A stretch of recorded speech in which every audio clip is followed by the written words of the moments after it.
പടം എല്ലാവരും തിയേറ്ററിൽ പോയി കാണണം കേട്ടോ. തലവർ മാസ് നെരിച്ചു കളഞ്ഞു. സൗബിനാണ് പ്ലോട്ടിലെ മെയിൻ ക്യാരക്ടർ, അടിപൊളിയായിട്ട് ചെയ്തിട്ടുണ്ട്. എല്ലാവരും തിയേറ്ററിൽ പോയി കാണേണ്ട ഒരു പടമാണ്. ഫുൾ മാസ് ആയിട്ട് ചെയ്തിട്ടുണ്ട് പടം. അടിപൊളി, എല്ലാവരും അടിപൊളി. ഭയങ്കര ബിൽഡപ്പ് ഒന്നും പറയാൻ പറ്റില്ല. ആ വിക്രത്തിന്റെ ഹൈപ്പ് ഒന്നും ഇതിന് കിട്ടിയില്ല. ഒരു ആവറേജ് പടം. സൗബിനാണ് ആകപ്പാടെ സ്കോർ ചെയ്തത്. സൗബിൻ കൊള്ളാം, അടിപൊളി. മീർഖാൻ ഞാൻ പറയണ ബ്രോ, അത് കണ്ടു നോക്ക്. ആയില്ല പടം, വർക്കായില്ല. സൗബിൻ്റെ പെർഫോമൻസ് നല്ലതാണ്. ത്രൂ ഔട്ടുള്ള നല്ലൊരു ക്യാരക്ടറാണ്. സ്ക്രീൻ പ്ലേ തന്നെയാണ് എനിക്ക് പാളിച്ചയായിട്ട് തോന്നിയത്. ഞാൻ പ്രതീക്ഷകളുടെ പ്രശ്നമായിരിക്കാം മേ ബി. ലോകേഷ് തന്നല്ല, ഒരു കമർഷ്യൽ എന്റർടൈൻമെന്റ് വാല്യൂ എനിക്ക് തോന്നിയില്ല പടം. കാണാം, കുറെ രസകരമായ കുറച്ച് സീൻസ് ഒക്കെ ഉണ്ട്. ഒരു ഫസ്റ്റ് ഹാഫിൽ ഒരു ഹോസ്റ്റലിലൊരു ഫൈറ്റ് സീനൊക്കെ ഉണ്ട്, അത് ഭയങ്കര രസമായിട്ട് തോന്നി. ഇല്ല, എൻ്റെ പ്രതീക്ഷയ്ക്ക് ഒട്ടും വന്നില്ല. പ്രതീക്ഷ കൊണ്ട് വന്നുകൊണ്ടായിരിക്കാം പ്രശ്നം. അടിപൊളിയാണ്, കുഴപ്പമില്ല. എത്ര എക്സ്പെക്ട് ചെയ്തതിൻ്റെ അത്ര ഇല്ല. പടം എല്ലാവരും തിയേറ്ററിൽ പോയി കാണണം കേട്ടോ. തലവർ മാസ് നെരിച്ചു കളഞ്ഞു. സൗബിനാണ് പ്ലോട്ടിലെ മെയിൻ ക്യാരക്ടർ, അടിപൊളിയായിട്ട് ചെയ്തിട്ടുണ്ട്. എല്ലാവരും തിയേറ്ററിൽ പോയി കാണേണ്ട ഒരു പടമാണ്. നാഗാർജുന പിന്നെ ഫസ്റ്റ് ടൈം വില്ലൻ എന്ന് പറഞ്ഞ ചെയ്തതിൽ സ്വാഗ് കിട്ടുമായിട്ട് കാണിച്ചിട്ടുണ്ട്. അമീർ ഖാൻ വന്ന ഒറ്റ ഒരു സീനേ ഉള്ളൂ, പക്ഷെ മാസ് നെരിച്ചു കളഞ്ഞു. അത് തിയേറ്ററിൽ പോയി എല്ലാവരും കാണേണ്ടതാണ്. നമ്മളെ പറഞ്ഞിട്ടാണ് ഉള്ളതെന്നുണ്ടെങ്കിൽ നിങ്ങൾ ആ ഒരു ഫീല് പോകും. നിങ്ങൾ തിയേറ്ററിൽ പോയി കാണാം, അതാണ് നല്ലത്. പടത്തിൻ്റെ ഹൈപ്പിനനുസരിച്ചുള്ള ഒരു ഫീലില്ല. എന്നാൽ അത്യാവശ്യം സ്വാഗും ഉണ്ട്, നല്ല മാസം ഉണ്ട്. സൗബിൻ കിടിക്ക് പൊളിച്ചു. അമീർ ഖാൻ്റെ സ്വാഗാണ് പൊളി. അമീർ ഖാൻ ലാസ്റ്റേ ഉള്ളൂ, എന്നാലും സ്വാഗ് കിടിലോട്ട്.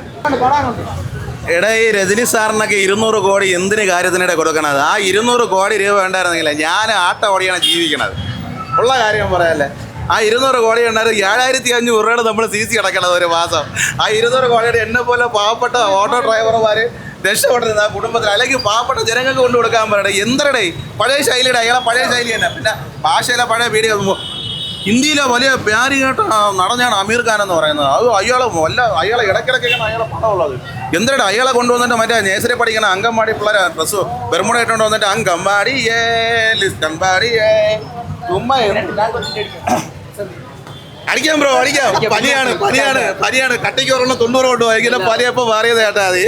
പിന്നല്ലാതെ വേറെ ആവറേജ് എന്നേ പറയാമല്ല. സൗബിൻ്റെ ഫസ്റ്റ് ഹാഫും സെക്കൻഡ് ഹാഫും ഒക്കെ നല്ല സെറ്റായിട്ട് കൊണ്ടുവന്നിട്ട് ലാസ്റ്റ് ഹിറ്റാച്ചി കൊണ്ടുവന്ന് വലിയൊരു കുഴി എടുത്തിട്ട് അതിലങ്ങോട്ട് മൂടിക്കളഞ്ഞ്, ഉള്ളതും കൂടെ അങ്ങ് ഇല്ലാതായി കളഞ്ഞ്.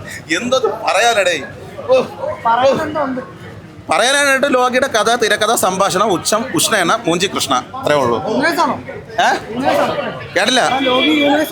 ലോകി യൂണിവേഴ്സിൽ പഴയ പരിപാടിയാണ്. ഞാൻ പറഞ്ഞില്ല, വിക്രത്തിൻ്റെ ഒരു അയലോകത്ത് വന്നിട്ടില്ല പടം. വിക്രത്തിൻ്റെ അയലോകത്ത് വന്നില്ല. ജയിലറിൻ്റെ അവരെ വിനായകൻ ചേട്ടനെ ഒരുപാട് മിസ് ചെയ്തു ഈ പടത്തിൽ. ഒരുപാട് മിസ് ചെയ്തു.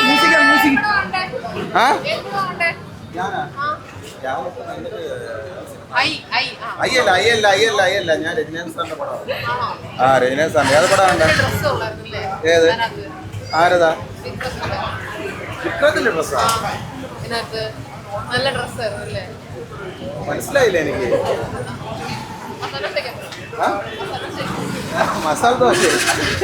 നിങ്ങളെ ഏത് സിനിമയുണ്ട്? രജന എങ്ങനെയുണ്ട് പടം? നല്ല സിനിമയാണ്. അടുത്ത സിനിമ വരട്ടെ. അതെ, അടുത്ത സിനിമയാണോ? എനിക്ക് ഞാൻ ഉള്ളതുള്ളതല്ലേ പറയുന്നത്. എനിക്ക് ഇഷ്ടപ്പെടില്ല. ഫസ്റ്റ് ഹാഫും സെക്കൻഡ് ഹാഫും എല്ലാം കാര്യം വെച്ച് കഴിഞ്ഞാൽ എല്ലാം ഒരേപോലെ ആയിപ്പോയി. കാര്യം നമുക്ക് എടുത്തു പറയാനായിട്ട് ഒരു ഡയലോഗ് റീല് ചെയ്യാനായിട്ട് അത് പാട്ടല്ലേ, അത് ഡയലോഗ് ഒന്നുമല്ല, അത് പാട്ടാണ്. പാട്ട് ഇല്ല, എടുത്ത് പറയാനില്ല. എടുത്ത് പറയാൻ എന്തിനായിരിക്കും? എനിക്ക് വലിയ രീതിയിൽ പടം അത്ര പോരാ. രജനി സാറിൻ്റെ പോലും ഇൻട്രോ പോലും വളരെ വീക്കായിരുന്നു. കാരണം ഈവൻ സൗബിന് ഉപേന്ദ്രയ്ക്ക് കൊടുത്ത ഇൻട്രോ തന്നെ ഭയങ്കര മാസീവായിരുന്നു. അത് വെച്ചിട്ട് വളരെ കുറവാണ്. പിന്നെ ഒരു പഞ്ചുള്ളൊരു ഇൻട്രോയിലുണ്ട്. പിന്നെ ഒരുപാട് ലാഗെന്ന് വെച്ചാൽ ഭയങ്കര ഇമോഷണലാക്കിയിട്ട് ആ ഇമോഷൻ ഓഡിയൻസ് കണക്റ്റ് ആവുന്നില്ല. ആളുകൾ ഇങ്ങനെ ചത്ത പോലെ ഇരിക്കണം. ഒരു ഫാൻ ഷോ, ഫസ്റ്റ് ഷോ 6 മണിക്കുള്ള ഷോയിൽ വന്നിട്ട് ഒരു ആർത്ത് വിളിക്കുന്ന സീനുകൾ ആകെ 2 3 എന്ന് പറയുമ്പോൾ തന്നെ ആളുകൾ ഇല്ല എന്ന് വെച്ചാൽ പഴയ ഒരു സീക്വൻസ് രജനി സാറിൻ്റെ ഫ്ലാഷ് ബാക്ക് പോലെ കാണിക്കുന്ന സീക്വൻസ് മാത്രമേ ഒന്ന് എറിക്കുന്നുള്ളൂ. അല്ലാതെ പടം മൊത്തത്തിൽ വളരെയധികം നോർമൽ. ഈ ഒരു ലോകേഷ് കനകരാജ് പടം ഒന്നും വിശ്വസിക്കാൻ പറ്റുന്നില്ല. സാധാരണ ലോക്കി പടങ്ങൾ എന്ന് പറയുമ്പോൾ നമുക്ക് ആ ഒരു എക്സ്പെക്ടേഷൻ ഉണ്ട്, ആ സോളിഡ് സ്ക്രീൻ പ്ലേ. ഇവിടെ സ്ക്രീൻ പ്ലേ കംപ്ലീറ്റ് ആയിട്ട് ലോസ്റ്റ് ആണ്, കാരണം പ്ലോട്ട് കംപ്ലീറ്റ് ആയിട്ട് മിസ്സാക്കിയിട്ടുണ്ട്. ലോക്കിയുടെ പടത്തിന് കയറിയിട്ട് നമ്മൾ തിയേറ്ററിൽ ലോക്കായിട്ട് ഉറങ്ങുന്ന അവസ്ഥയാണ്. നല്ല ലാഗ്, ഭയങ്കരമായ ലാഗ് ഫീൽ ചെയ്യണം മൊത്തത്തിൽ. ഇതൊന്നും LC ഒന്നും കണക്ഷനൊന്നും ഇല്ല. അമീർ ഖാനൊക്കെ ചുമ്മാ വെറുതെ ഗുണ്ടായിട്ട് വെറുതെ പാൻ ഇന്ത്യൻ ആക്കാൻ വേണ്ടി എന്തിനോ വേണ്ടി തിളയ്ക്കുന്ന സാമ്പാർ എന്നുള്ള രീതിയിലാണ് അമീർ ഖാനൊക്കെ വരുന്നത്. അമീർ ഖാനിൻ്റെ ഉപേന്ദ്രയൊക്കെ ചുമ്മാ, അതായത് പല സ്റ്റേറ്റുകളും ഒന്ന് ഓടാൻ വേണ്ടിയിട്ട് പാൻ ഇന്ത്യൻ ആക്കാൻ ചെയ്തേക്കുന്ന പോലെ അത് നമുക്ക് മനസ്സിലാവും. അല്ലാതെ അതിൽ വേറെ ഒരു പ്രത്യേകിച്ചൊരു ഇമ്പാക്റ്റ് ഇല്ല. മ്യൂസിക് കൊള്ളാം, പാട്ടൊക്കെ നല്ല, അത് ഓൾറെഡി പാട്ട് ഹിറ്റ് ആയതല്ലോ. പാട്ടെല്ലാം നല്ലതാണ്, അനിരുദ്ധിൻ്റെ മ്യൂസിക് നല്ലതാണ്. പക്ഷേ അനിരുദ്ധിൻ്റെ മ്യൂസിക്കിൽ ഒരു പേഴ്സണലി എനിക്ക് ഫീൽ ചെയ്ത ഒരു ഡ്രോബാക്ക്, ഈ മ്യൂസിക് ഒരുപാടെടുത്ത് റിപ്പീറ്റ് ചെയ്ത് അടിച്ചുകൊണ്ടിരിക്കുന്നുണ്ട്. അപ്പോൾ നമ്മൾ എപ്പോഴും ഈ മ്യൂസിക് തന്നെ കേട്ടോണ്ടിരിക്കുമ്പോൾ ഒരു ഇതുണ്ടല്ലോ, ആ ഒരു ഫീല് വരുന്നുണ്ട്. അല്ലാതെ ബാക്കി എല്ലാം കൊള്ളാം. ഈ പടത്തിൽ ഏറ്റവും സൂപ്പറായി ചെയ്തേക്കുന്ന സൗബിനാണ്. ത്രൂ ഔട്ട് റോളാണ്, അടിപൊളി റോളാണ്. സൗബിൻ മനോഹരമായിട്ട് ചെയ്തിട്ടുണ്ട്. സൗബിൻ്റെ റോള് നല്ലതാണ്. സൗബിൻ്റെ വൈഫായിട്ട് ഒരു പുള്ളിക്കാരി റോൾ ചെയ്യുന്ന അത് പുള്ളിക്കാരി നല്ലോണം അഭിനയിച്ചിട്ടുണ്ട്. പിന്നെ അതൊക്കെ വലിയ ഇമ്പാക്റ്റ് ആയിട്ട് തോന്നുന്നില്ല, നമുക്ക് ഭയങ്കര ട്വിസ്റ്റോ ഒന്നുമില്ല. ഭയങ്കര നോർമൽ എന്ന് വെച്ചാൽ ലോകേഷ് കനകരാജ് പടമൊന്നും തോന്നില്ല, ആ ഒരു അവസ്ഥയാണ്. അത് കാണാം. അത്രയും എനിക്ക് പേഴ്സണലി ഫീൽ ചെയ്തിട്ടില്ല. അത് മിക്കവർക്കും അത് തന്നെയാണ് അഭിപ്രായം. ഞാൻ കമ്പയർ ചെയ്യുന്നതല്ല, നമ്മളൊരു രജനീകാന്ത് പടം എന്ന് വരുമ്പം പുള്ളീനെ കാണാനാണ് വരുന്നത്. പക്ഷെ അത്രയ്ക്ക് ഇപ്പോൾ ലിയോ ആ ഒരു മാസം ഉണ്ടല്ലോ ഒരു ഹീറോയ്ക്ക് കൊടുക്കുന്ന, മൈറ്റ് ബി ഒരു മൾട്ടിപ്പിൾ ഹീറോ കാസ്റ്റ് ഉള്ളത് കൊണ്ടാണോ എന്നും അറിയില്ല, പുള്ളിക്ക് മാത്രമുള്ളൊരു ലൈം ലൈറ്റ് കിട്ടിയിട്ടില്ല. As a whole movie is good. ഒരു പുള്ളി പറഞ്ഞ പോലെ ഒരു ഗാങ്സ്റ്റർ മൂവി തന്നെയാണ്. പക്ഷെ BGM ആണെങ്കിലും അനിരുദ്ധിന് ജയിലറിൻ്റെ അത്രയും വർക്ക്ഔട്ട് ആയോ എന്ന് ചോദിച്ചാൽ I would say as an audience no എന്നേ പറയാൻ പറ്റത്തുള്ളൂ. A സർട്ടിഫൈഡ് മൂവിയാണ്, ഫൈറ്റ്സ് എല്ലാം ഉണ്ട്, എല്ലാം ഓക്കെ. പക്ഷെ നമ്മളിപ്പം ഒരു മൂവി വരുമ്പോഴേ എത്രയൊക്കെ നമ്മൾ കമ്പയർ ചെയ്യേണ്ടതെന്ന് പറഞ്ഞാലും ഡയറക്ടറിൻ്റെ ആയാലും നമ്മൾ പാസ്റ്റ് വെച്ചിട്ട് നമ്മൾ വരത്തുള്ളൂ. അത് വെച്ച് നോക്കുമ്പോൾ this was not up to the mark. പക്ഷെ ഒരു ടിപ്പിക്കൽ കമേഴ്ഷ്യൽ മൂവി എന്നുള്ള രീതിയിൽ കണ്ടിരിക്കാം. I am not saying the movie is bad.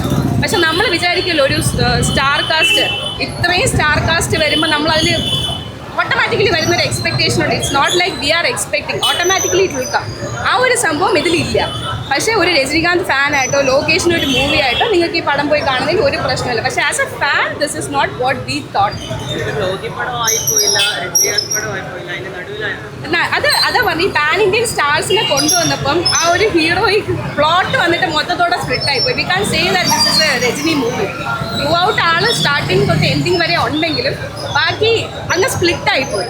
പക്ഷെ പുള്ളി തന്നെയാണ്, he is the person who is ruling the show. But still നമ്മൾ Jailer for example I would say, അതിൽ വെച്ചാൽ പുള്ളി അങ്ങാണ് ഫുള്ള് ത്രൂ ഔട്ട് പുള്ളിയാണ്. പക്ഷേ ഇതിൽ അങ്ങനെ നമുക്ക് പറയാൻ പറ്റില്ല.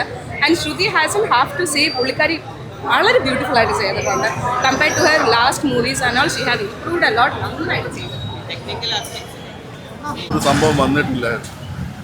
അങ്ങനെ ഒരു ആകമൊത്തത്തിലൊരു കുറച്ചൊക്കെ ഒരു ഇടയ്ക്കിടയ്ക്ക് ഒരു ഹൈ മൊമെന്റ്സ് തരുന്നുണ്ടെങ്കിലും ഓവറോൾ സിനിമ അവർ കഥയ്ക്ക് വലിയ പ്രശ്നസോ കാര്യങ്ങളൊന്നുമില്ല. പിന്നെ നമുക്കങ്ങനെ രജനീകാന്താണ്, ഇങ്ങനെ പുള്ളി മനുഷ്യൻ, ഇതൊക്കെയാണ് പുള്ളിയുടെ ഒരു കട്ട ആരാധകർക്കാണെങ്കിൽ തീർച്ചയായിട്ടും ഇങ്ങനെ കണ്ടിരിക്കാം എന്നുള്ളതേ ഉള്ളൂ. പിന്നെ ഇടയ്ക്ക് കുറച്ച് മറ്റ് കഥാപാത്രങ്ങൾ, മറ്റ് നടന്മാർ വരുമ്പോഴത്തേക്കും, പ്രത്യേകിച്ച് ഉപേന്ദ്ര അമീർ ഖാനൊക്കെ വരുമ്പോഴത്തേക്കും ആ ഒരു അറ്റ്ലീസ്റ്റ് കുറച്ചൊരു ശ്വാസം കിട്ടുന്ന ഫീലാണ് നമുക്ക് ആ ഒരു സിനിമ കണ്ടുകൊണ്ടിരിക്കുമ്പോഴത്തേക്കും. പിന്നെ രചിത റാം എടുത്ത് പറയേണ്ടതാണ്. പുള്ളിക്കാരത്തി കുറച്ച് ഉണ്ടെങ്കിലും പുള്ളിക്കാരത്തിനെ കുറിച്ച് ആകപ്പാട് അങ്ങനെ പ്രൊമോഷണൽ ഇവൻറ്റ്സിലൊന്നും അധികം ആരും സംസാരിച്ചില്ല. അവരുടെ പോർഷൻസ് അവർ നല്ല രീതിയിൽ തന്നെ ചെയ്തിട്ടുണ്ട്. സൗബിനും നല്ല രീതിയിൽ തന്നെ ചെയ്തിട്ടുണ്ട്. പക്ഷേ കഥയ്ക്ക് എന്താ പറയുക, കുറേ ഒരു ലൂസ് പ്ലോട്ട്സ് ഉള്ളതുപോലെ എനിക്ക് തോന്നി. കാരണം ഭയങ്കരമായിട്ട് കൺവിൻസിങ് അല്ല പല കാര്യങ്ങളും, പല സീനുകളും കൺവിൻസിങ് ആയിട്ട് തോന്നിയില്ല. അപ്പം ആ ഒരു ഇതായിട്ട് ഒരു പാളിച്ച പോലെ എനിക്ക് തോന്നി വ്യക്തിപരമായിട്ട്.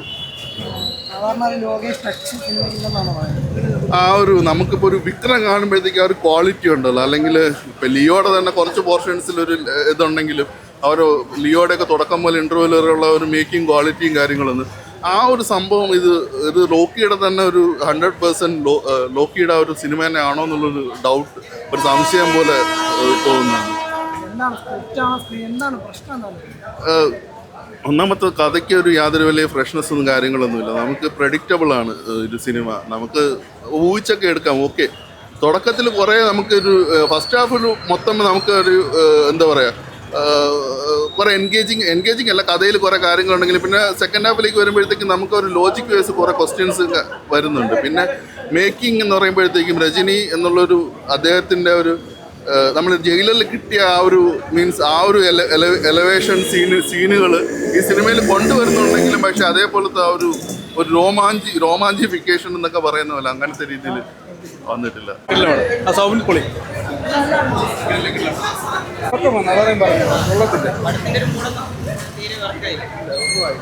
ഒന്നും ആയില്ല. വിചാരിച്ചു